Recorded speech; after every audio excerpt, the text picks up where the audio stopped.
The largest manufacturer has just closed up shop. That was Blitz USA in Oklahoma. Nothing's ever made me prouder than to see the way that this team finished this job. After 50 years, 117 people lost their jobs. There were lots of tears. I've been here 36 years and 10 months, and these people are my family. My plan is to go home, lay down, and cry. Of course, companies disappear all the time. Markets change, new products emerge, but this company made something that's in high demand. So what happened? This happened. Some people used the gas cans to pour gasoline on fires. Some were burned. Some were killed. That's terrible, but is it the gas can's fault? Throw the whole thing on there. Do it, dude, do it. Where'd it go? Oh my God, dude! Throw it, Lance! Oh my gosh. It's people being stupid with the cans. The lawyers have designed systems that are good for lawyers and bad for our community. Ah, the lawyers. If you or a loved one have been injured in an accident, If you get hurt, it's easy to find lawyers eager to take your case for a percentage of the winnings. Don't wait, call me today. It's not lawyers that put Blitz out of business, it's Blitz that put Blitz out of business. Lawyer Andrew Smiley didn't sue Blitz, but he defends his colleagues who did. A flame arrestor, a device put on these gas cans, would prevent explosions that have been occurring because of the backdraft of fumes into the cans. A flame arrestor.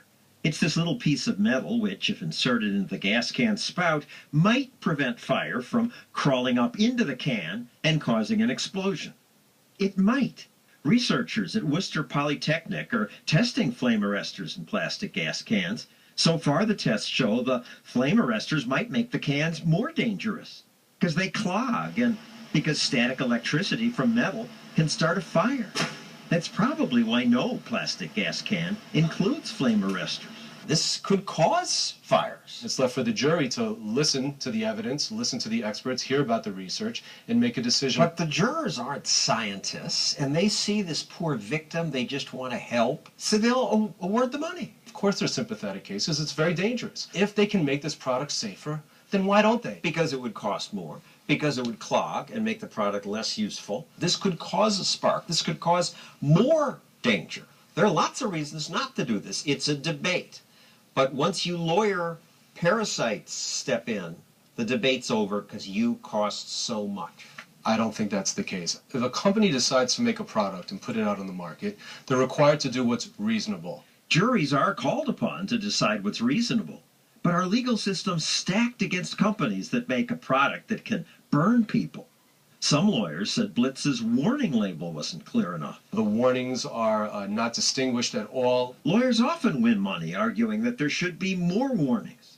One result is that even a simple ladder today includes 30 warnings. You ever look at a birth control pill label? I have not. Well, I happen to have one here. This is what your lawsuits do. Tiny print, both sides of the page. There are so many warnings now, none of us read them. We're less safe because of you awful people. That's left to a jury. People that are going to read warnings in general are going to read them. When Blitz was first sued, it fought back in court and won. It cost us $2.5 million to win it. $2 million. In our legal system, even when you win, you lose. It's the lawyers that are winning and everybody else losing. More lawsuits poured in. The year before we filed for bankruptcy, we had 25 cases in the last 9 months.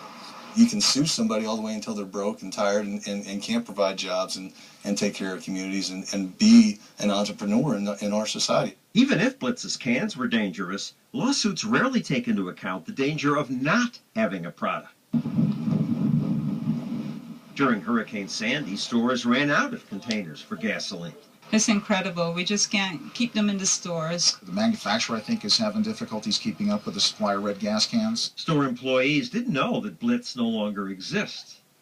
Once every 40 dissipated. Customers were desperate for cans. I've looked all over Brooklyn. This is the first time I find a 5-gallon gas can.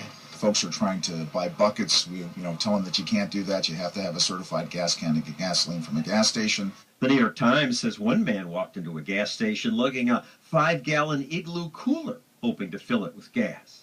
They were putting gas in milk jugs. This makes us much less safe. to make the argument that because of lawsuits resulted in the company going out of business, resulted in there being no cans available, resulted in people not getting gas cans during a hurricane is frankly a ridiculous argument. But it is just a fact that we lose products because of fear of lawsuits. It's why America has no AIDS vaccine and no Lyme disease vaccine. You deprive me of good stuff. Well, I would disagree with that. If they're scared of someone like me to bring something to the market because it could cause harm, then I'm happy about that.